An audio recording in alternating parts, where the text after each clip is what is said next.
state of Tasmania, exporting apples, pears, stone fruit and all your favourite berry fruits to the four corners of the earth. Today it is home to award-winning restaurants and bars. We are now arriving at Brook Street Pier, home to the Red Decker shop and trade stalls selling Tasmanian products and produce. If you are heading to Mona, you can catch the ferry from here.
Upgraded, and you'll get another 24 hours on the Decker. And we also go to Richmond, which is a historic town, which I'm sure everyone's seen, the oldest sandstone bridge in Australia, 1823. So if you have any questions when you get off, you want to upgrade your ticket, let me know.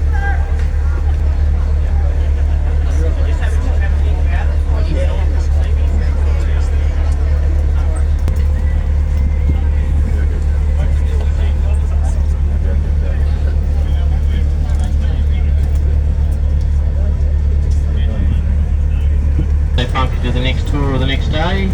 The restaurant is open from 11 AM. You don't need to make a booking. They're more than happy to serve you the oldest beer in Australia, Cascade Pale.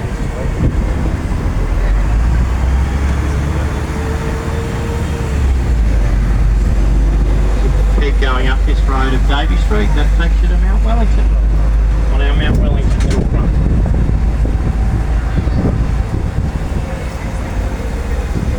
The left, famous Salamanca Market, biggest open air market for Southern Hemisphere.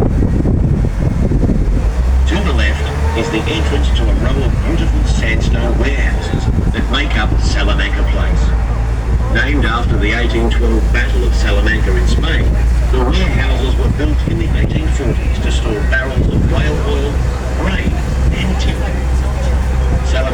Place is now famous for its art galleries, restaurants, bars, and a market is held here every Saturday, which is Australia's largest outdoor market.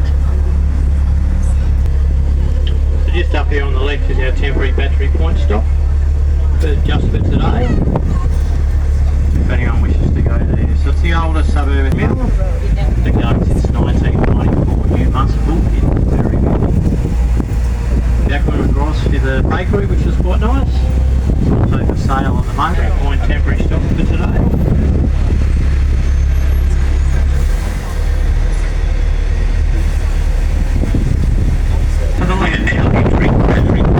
Which is named after a gun battery established on the point in 1818 as part of the harbour's defences. Most of the beautiful homes in Battery Point were built in the 1830s and 1840s.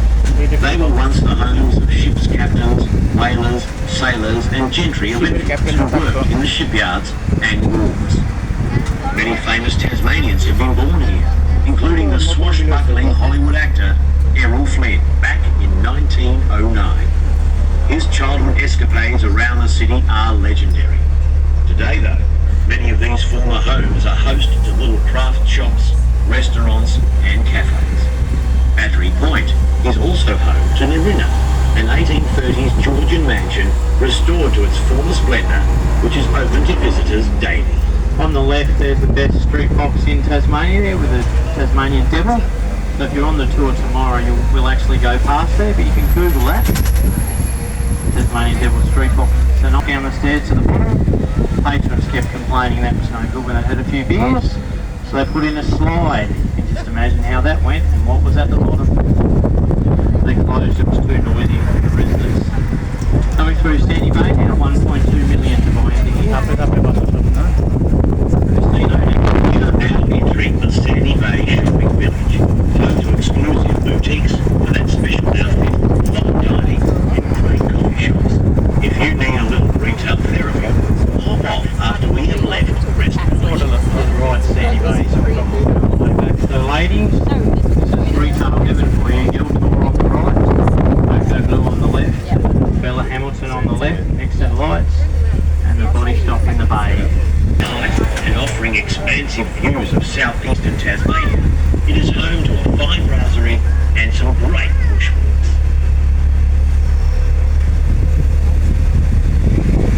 So kids, you leave your parents are taking to McDonald's, downstairs to the drive-through, upstairs the kitchen. They make the food and they send it down the slide. You've got to catch it at the bottom for the drive-through. Better hope you're a good catch if you want that chocolate thick shake. Goes all over you otherwise. But we're now heading down into Lower Sandy Bay, said to be one of the city's most exclusive suburbs. On both sides of the road are some magnificent old homes, overlaid with beautiful narrow streets. Looking up on the hillside ahead, most of the houses take in some fantastic harbour and city views that we will see in a few moments. Here, the revolving restaurants upstairs, 360-degree views, takes about 7 minutes to go round. Open Tuesday to Saturday from 6:30 p.m. and Sunday. To the right, you can we can see the University of Tasmania's Sandy Bay campus, home to the schools of engineering, sciences, commerce and law. This is one of 4 campuses on the island, one in the city centre and 2 in the north of the state at both Launceston and Burnie. In recent times, if you're staying or going to a restaurant, just grab one of our sightseeing guides, 10% off at the boardwalk. If you get a Rest Point members card, they give you discounts as well. The carvery is quite nice, the medium's big enough. And boardwalk, and the kids can have an all-you-can-eat sundae for about $13. Love the chocolate ice cream and sprinkles. coming into view, you will see the iconic hotel tower of Australia's first legal casino, Rest Point. Opened in 1973, it was built on the site of an earlier hotel called the Rest Point Riviera. The tower is 17 floors in height, 15 of those being accommodation. The top floor of the tower boasts a revolving restaurant and cocktail bar with fantastic panoramic views of the harbour. With numerous bars, restaurants and entertainment venues, Rest Point is a great place for lunch, dinner, morning or afternoon tea. If you are hopping off today, may it luck beyond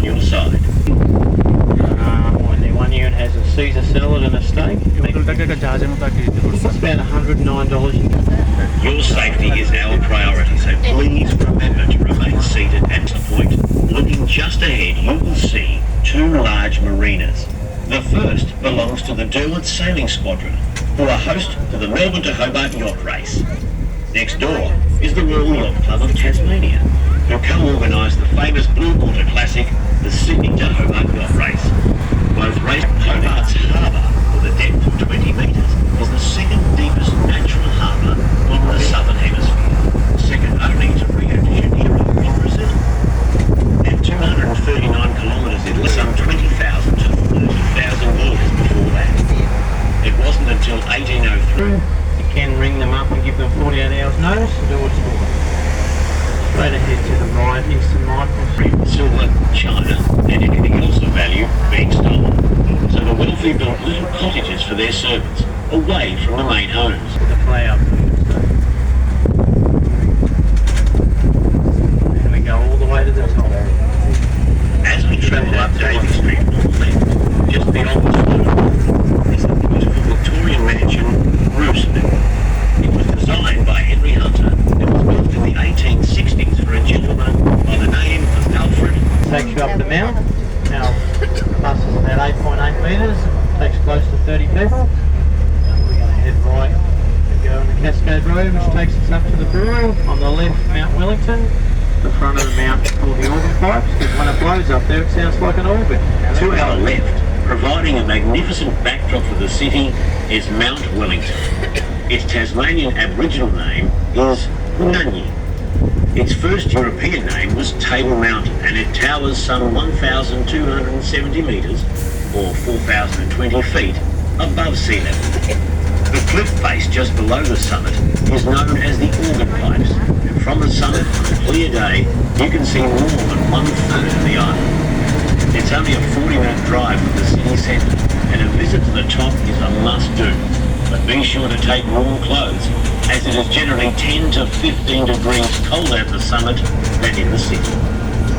The mountain provides a playground for Hobart, being home to some great bushwalks, flora and fauna. Travelling on today, a reminder of the city's early form of public transport, the tram.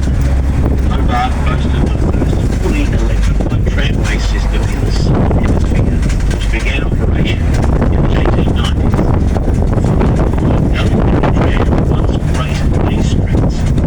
Like our the top deck was very popular. The trams were very well suited to Hobart's narrow intended to topple over, so it was decided to convert them into single-deck trams.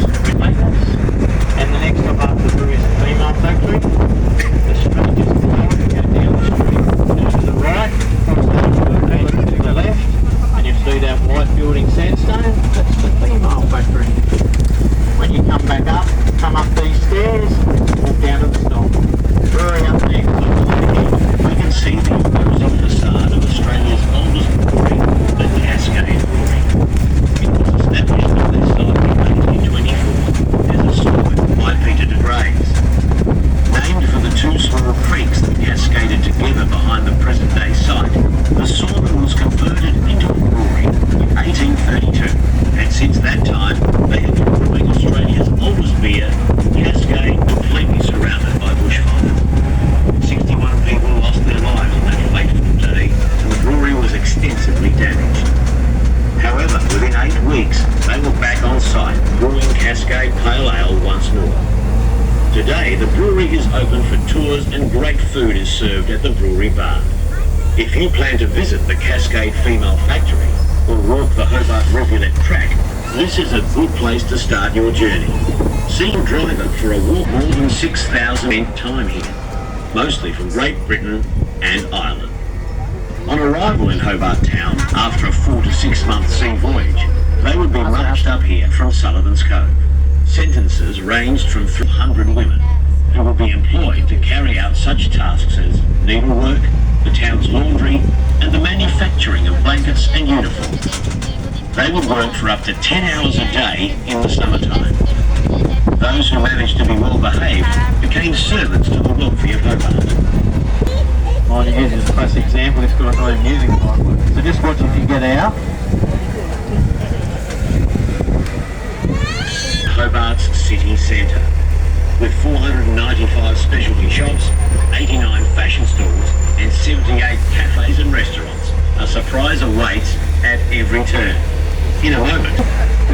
camping out at 7 p.m. the night before. Very popular. It is quite noisy though, so if you have sensory issues, you may walk This straight in part and of the straight out. city is home to major department stores, intimate shopping arcades, and the Cat and Fiddle Square, where on the hour, every hour, there's Hey Diddle Diddle. The cat plays the fiddle, and you guessed it, there is a cow, and it jumps over the moon. It will only take a minute of your time. But trust us, the memories will last a lifetime at the Cat and Fiddle Square as well. Travel centre Tower of the Hobart Post Office, which was officially opened in 1906 to commemorate the illustrious reign of Queen Victoria. A telegram announcing the first successful expedition to reach the South Pole was sent by Norwegian explorer Roald Amundsen at this post office in 1912. As we cross Macquarie Street, to our left is Hobart's magnificent town hall, which was designed by Henry Hunter in the Italian Renaissance style and was completed in 1864. It is home to the office of the city's mayor and all pay our respects to their past elders. We are now entering Mawson's Place, named after the famous explorer and Antarctic pioneer, Sir Douglas Mawson. Just ahead are our museums. On our left is the Maritime Museum of Tasmania, open daily, boasting a rich collection of Tasmania's maritime history. To our right is the Tasmanian Museum and Art Gallery, boasting a fine collection of exhibits from Tasmania and all around the world. For those families on board today, be sure to visit floating bar. It's ice cream gelati, that's dairy-free ice cream. So if you're allergic to many uses over the years, being a family home, coffee palace, and the first home of the exclusive boys' school luncheons. Today, it is one of the oldest buildings in the city. some of the best produce taste anywhere, especially the juices, fruit and veg, and the Nutella biscuits. Magnificent.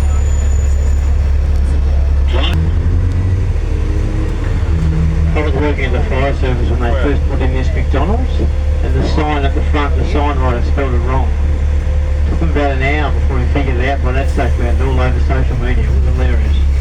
And the other thing is the amount of people that come up this straight to the right, which is now where they keep a lot of their old fire trucks in the museum. And where you turn in that other street, that's where the fire trucks go out now. The Pretty Brigade. Coming into view on our right is the penitentiary chapel and architecture as a church for both free settlers and convicts. The criminal courts occupied the site until the 1970s. It is also home to the gallows, which were last used in 1946. From the 1830s until the 90s, volunteer tour guides bring alive the history of the site. Some of these circles are 70 centimetres in length, so it's pretty brutal in those days. Get away from Blue Moon. Now these two blocks down here, we can see the sandstone walls. That's how big the courts and gallows were in the Hobart. 37 hung gallows. That live hangings on a Sunday afternoon. And they were quite popular. Thank you. Thanks, have a good day.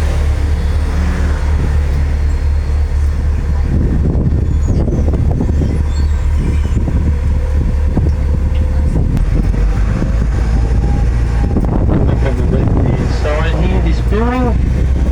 This red building is run by a combination of City Mission and Southways, I think it is. So helping people get off the streets, especially females in domestic violence relationships, making a difference. Obviously there's a housing crisis in Philippines. It takes about 6 months to get to shelter, 2 to 3 years to get to public house. Get off Percival or head to Botanical Gardens. To our right are the modern buildings of the University of Tasmania's Hobart campus, which houses the School of Medicine and Menzies Medical Research Institute. As we make our way across the roundabout, on the rise are 2 large Gothic-style buildings. This was the original home of the University. Planted from the bridge all the way through the government house. To remember the people.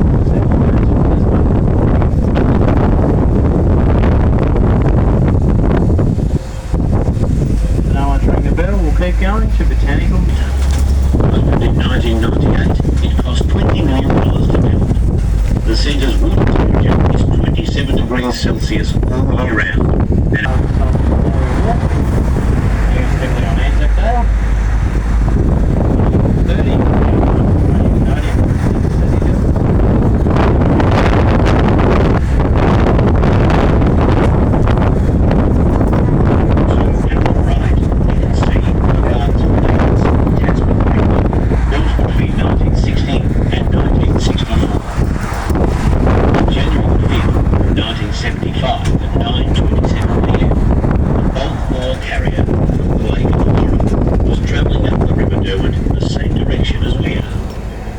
soon discovered that the ship was off course and it slammed into the bridge.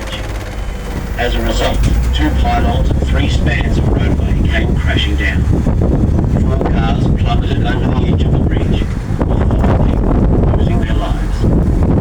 As the ship sank under the weight of the concrete spans, 7 crew members perished. It took 2.5 years to rebuild the bridge, reopening in October 1977. Today, the ship still lies on the riverbed in just 35 metres of water because the zinc ore that it was carrying sets like concrete when mixed with salt water. Regal residence in the colony, second only to Buckingham Palace in London. The sandstone for the house was all sourced from within the grounds, and today those quarries make up the Governor's Lake. If the flag is up, the Governor is home. The Governor House, Botanical Gardens. Yes, lovely lady. Botanical Gardens, next stop. Just go past the U-turn and come back. The gardens were established in 1818 and were originally worked by convicts. Today you won't find any convicts, but you will find 14 hectares of native exotic and European plants. Highlights include an exquisite Japanese garden, a sub-Antarctic house, spectacular floral displays in the conservatory, and the largest collection of conifers in the southern hemisphere. You will also find a tea room and gift shop. We'll go out on a limb and say they are the most beautiful gardens in Australia. It is open daily to dusk and entry is free. It's very popular this time of year coming into summer.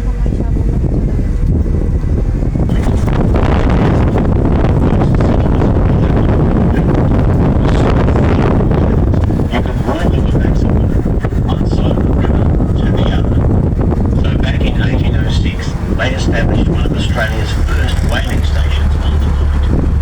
The trees on the hills were used as firewood to heat the pots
the finishing point of the Sydney to Hobart yacht race. It is home to an electrifying atmosphere between Christmas and New Year as the yachts complete the 619 nautical mile Blue Water Classic from Sydney